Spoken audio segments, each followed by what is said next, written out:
Sud et le peuple sud-africain pour l'accueil chaleureux et la collaboration, lesquels ont contribué à la réussite de cette rencontre. Nous sommes reconnaissants également au co-président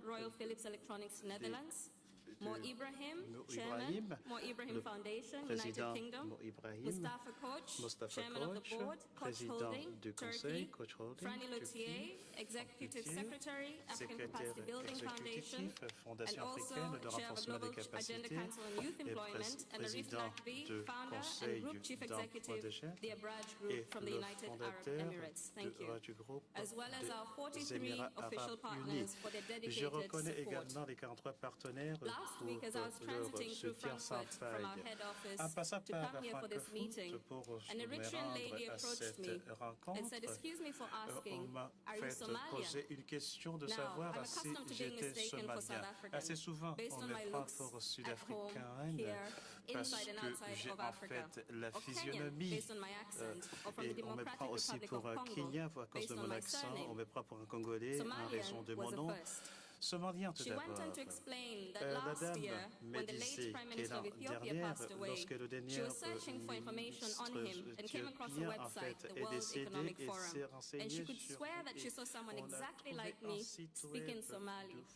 So I laughed and confirmed that it was indeed me, and the language was Kiswahili. And it was basically a call traditionally issued before telling a riddle or a story. In honor of that lady and in memory of the late Prime Minister Zenawi, I beg your indulgence to repeat the tradition introduced last year. When I make the call, Kitendawili, you reply Tega. And what Tega means is go ahead. Kitendawili. More energy. Kitendawili. Excellent. As I mentioned at the welcome reception last evening, we're off to a flying start. This year, we have an unprecedented and unparalleled number of participants attending across all stakeholder groups, which I believe is a recognition not only of the high levels of interest this region is attracting across the globe, but also the growing credibility and sophistication of the region's own businesses, civil society groups, and political leaders. Let me share some numbers. Over 1,000 participants from over 80 countries globally. Over 50% of these participants come from across Africa from 41 countries. A total of 12 current heads of state or government from Benin, Ghana, Kenya, Malawi, Mauritius, Nigeria, South Africa, of course, Swaziland, Tanzania, Togo, Uganda, and Zimbabwe, as well as 3 former heads of state or government from Cape Verde, Mozambique, and the United Kingdom. We are truly Pan-African. Women participation is up to 22%, and this year, 1/3 of all speaking roles will feature women. That's another big feat. We're not fully there, but we're on our way. We also have unprecedented attendance by young global leaders, global shapers, social entrepreneurs, civil society leaders or NGO leaders, labor union leaders, academic leaders, media leaders, religious leaders, and cultural leaders, reflecting our multi-stakeholder spirit. As you are aware, the forum is about more than bringing people together. It's also about creating a platform for all our stakeholders' communities to collectively discuss and agree on how to work together to make Africa a better place for all. This year's theme, Delivering on Africa's Promise, is essentially a call for action, focused on 3 key priorities. 1, accelerating economic diversification. According to the World Bank, African countries still incur a food import bill of $25 billion annually, of which only $1 billion is traded within African countries. This needs to change. 2, boosting strategic infrastructure. Only 12% of Africa's trade is within Africa. This compares to 60% in the European Union and 40% in Asia. This too needs to change. 3, unlocking Africa's talent. By 2015, Africa will be the youngest continent in the world, and by 2040, Africa will have a larger workforce than China. What an opportunity. With such an august gathering, we're confident that you will be able to meet the expectations of Africa's citizens. The journey has begun, and yesterday, many of you participated in sessions where you took stock of progress made over the past year with respect to ongoing initiatives such as the Grow Africa Partnership Initiative related to agriculture, the Africa Strategic Infrastructure Initiative, the Water Resource Groups Initiative that's been very successful in South Africa and is now spreading to East and West Africa, and the Green Growth Action Alliance. A final note is that given how Pan-African we have become, we have increased the integration of French this year and introduced Portuguese interpretation for some sessions. All plenary and TV debate sessions will be live streamed to the world at large in both English and French. Without further delay, let me now introduce our eminent panelists for our opening plenary entitled Building with BRICS. I begin with the far end, with Donald Kaberuka, President of the African Development Bank and Chair of the Global Agenda Council on Africa. Navin Jindal, Chairman, Jindal Steel and Power in India, also a young global leader alumnus. Madame Nkosazana Clarisse Dlamini-Zuma, Chairperson, first female chairperson of the African Union Commission from Addis Ababa.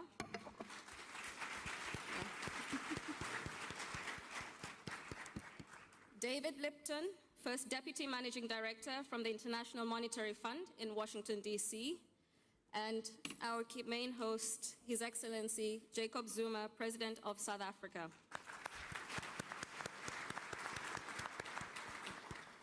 This session will be chaired by Professor Klaus Schwab, Founder and Executive Chairman of the World Economic Forum.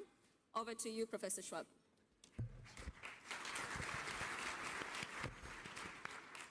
Thank you very much, Elsie Kansa, and thank you for being such a great ambassador, I should say, not only inside the Forum for Africa, but around the world.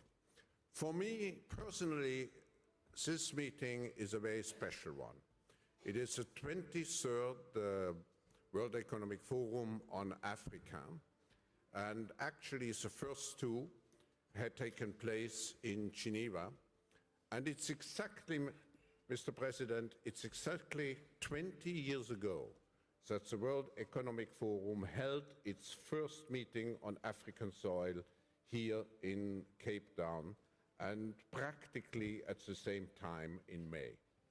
And if I look back, I have to say how much Africa has changed.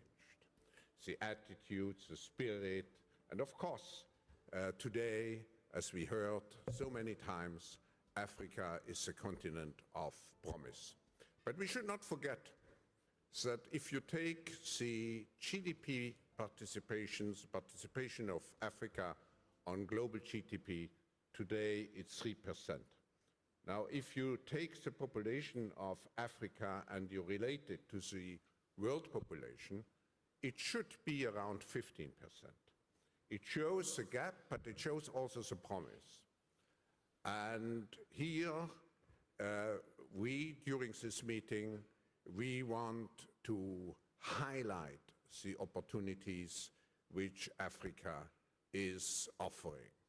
And today we are starting with this plenary session, which is mainly devoted to the BRICS. And Mr. President, you are not only a member of the G20, but you have been a member, you are now a member of the BRICS countries, and you have been the host of a very important BRICS summit recently in Durban.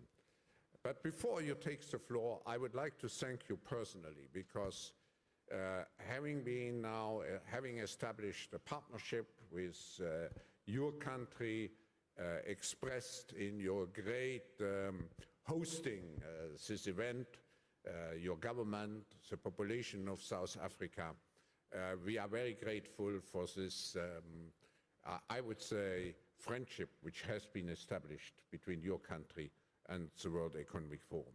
But coming back to my question, Your Excellency, what is the impact of your belonging to the BRICS on Africa, on your country, and of course, on Africa at large? Well, thank you very much indeed, Professor. Thank you for coming once again to South Africa, to Cape Town, and really welcome my colleagues and everyone who's here. It's such a wonderful, warm spirit that we feel and vibrancy. As you say, Africa is changing. The very fact that we had the BRICS summit, I think it indicates the kind of change.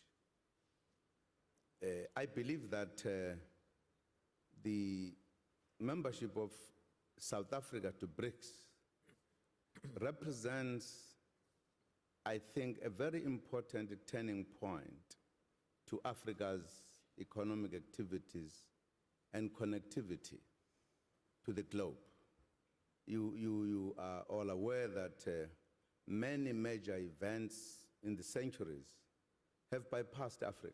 Africa seemed not to be existing when the world was active in many ways. This time around, I think the BRICS link indicates that Africa cannot be bypassed by the events that are changing the landscape economically and politically and socially of the world. The fact that we have one of the African countries being a member of BRICS in the name of South Africa. Our belief, and it's not just the belief of South Africa only, I think all countries, is that the membership of South Africa to BRICS represents the 1 billion people in the continent of Africa. That, I think, was clearly demonstrated by what happened in the summit here.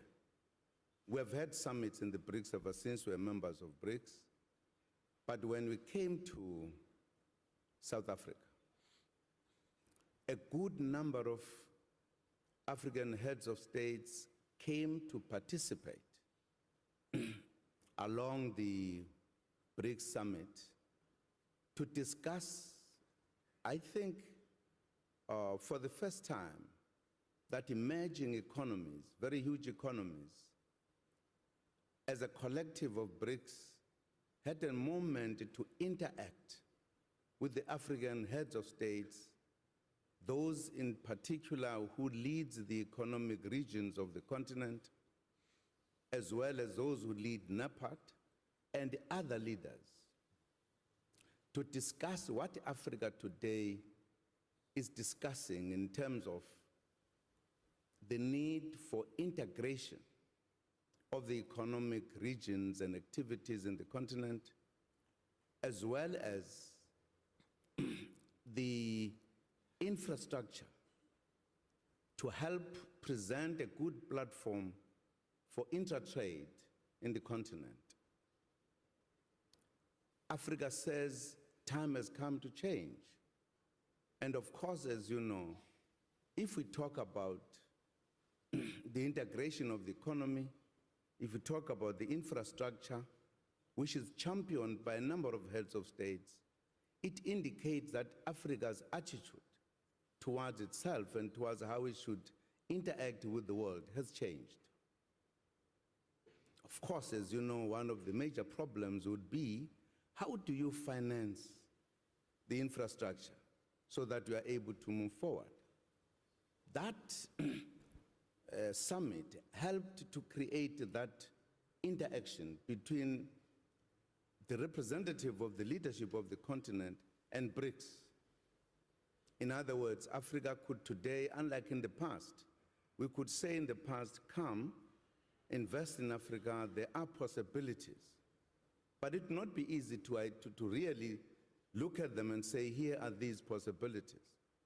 I think BRICS leadership found it very pleasing that Africa could say, here are specific projects that Africa is presenting to investors. And I think that meeting was very, very useful. Firstly, the unified voice of the African leaders on the issues that need to be prioritized, but also for those who have the means to be able to look at the case presented by Africa and say, we are ready to respond. It was an important one, and I think taking it from BRICS even to this World Economic Forum, I think Africa has a story to tell, has a presentation to make. This, I think, says Africa has changed. But it also says a lot to the South, to the developing countries, that this grouping, BRICS, is presenting an organized voice within the broader section of the South, that we are in a better position to present this. And it also, the interaction between Africa and BRICS, it brings an organized interaction so that the relationship is not haphazard, is not all over, is well organized, so that whatever we are able to benefits all of us in the continent of Africa. I think it represents a different level of Africa's development, particularly if you take into account that Africa is one of the regions that is fast developing economically. And therefore, I think African leaders are saying, for the first time, let us organize ourselves, let us talk to the kind of organizations that will respond very positively and very effectively to what we think needs to be done in our continent. So we're very happy that we're able to organize that kind of interaction of BRICS and the leaders in the continent of Africa. Thank you. Thank you. Thank you, Mr. President. I think it's very important what you just told us. BRICS is not just an accumulation of 5 important countries. It is a symbolic and a real expression of the great transformation taking place in the world with the transfer of economic and political power from the north to the south and from the west to the east. Now, David Lipton, you are the Deputy Managing Director of the IMF. How do you react to what you just heard from the President, and how, in the framework of